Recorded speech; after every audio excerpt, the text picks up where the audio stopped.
scenario that I talked about in the first video about defending the long balls over the top.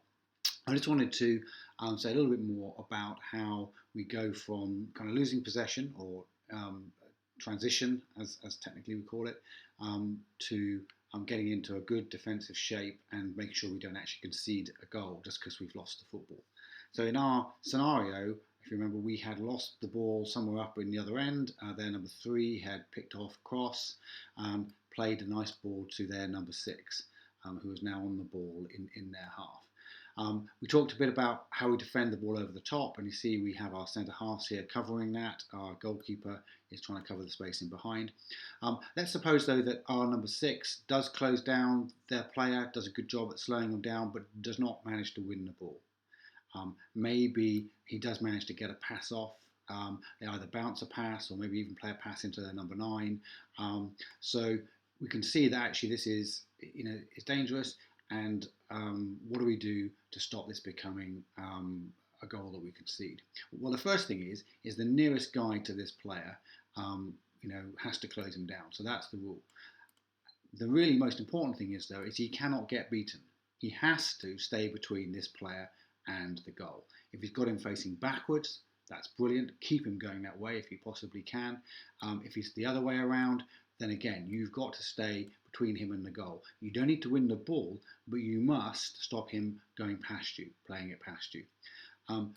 Your mate needs to provide cover, and he needs to get into a good place there in case you are beaten. So as quick as we can, we need to be making recovery runs and coalescing, getting around the ball and getting goal side. This is not jogging back. Okay, when the ball is the wrong side of you in football, you have to run like your life depends on it, because your team depend on it. If you don't, you are going to lose a goal. So all of these players now have to become steaming back like there's no tomorrow. Okay, and the players that are nearest the ball have to do everything they can to slow the play down.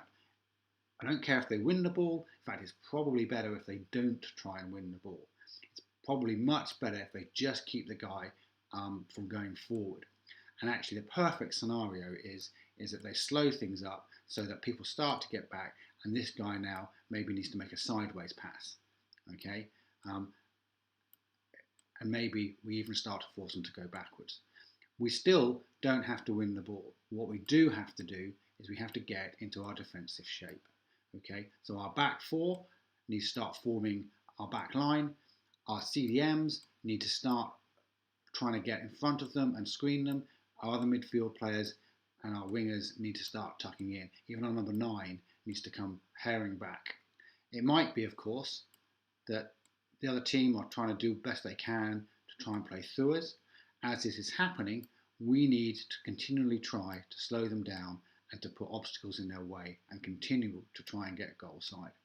Notice how we're getting compact. Okay, we're not trying to defend the whole pitch.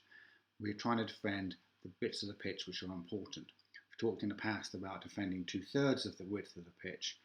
On big pitches that we're playing on these days, even 2/5 of the pitch is probably about right. We might need to get as compact as we can around the ball. As the ball travels forward, if it does, and if their players are pushing ahead as well, we need to continue to stay goal side. What we don't want to do is get beaten. Okay, so it might be that we have to retreat all the way back if the other team are moving the ball around and we can't win it.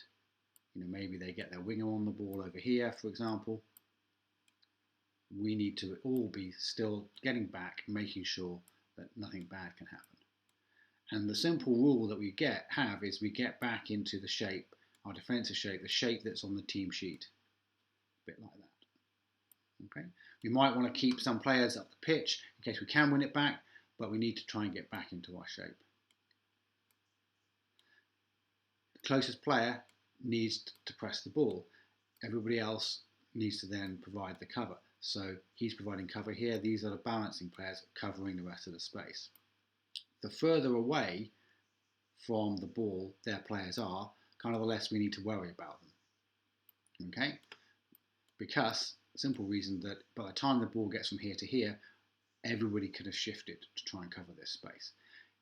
If the ball's a long way away, we might, our right back here, might hedge his bets a little bit, keep an eye on this guy, but he doesn't need to go and close him down. It's more important that he takes this space here. If the ball is played around, then again, the nearest player needs to press and other players need to cover.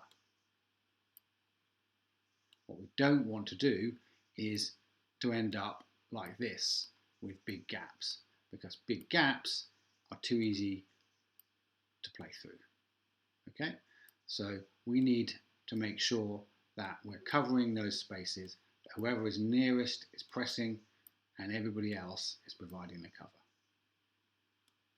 As the ball moves, everybody needs to shift.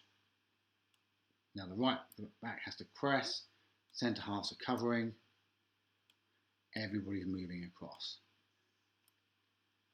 If our wingers as well can get goal side, even better. And obviously the longer that they have possession and the more we can slow them down, the more players we can get back and the less likely it is we're going to concede a goal. This whole scenario can keep going back. As long as we keep them out in front, we're not conceding a goal. What we're looking for is an opportunity to get some pressure on them, maybe to double up, or maybe just to wait for them to make a mistake. Once we've got the football, we can now transition and attack.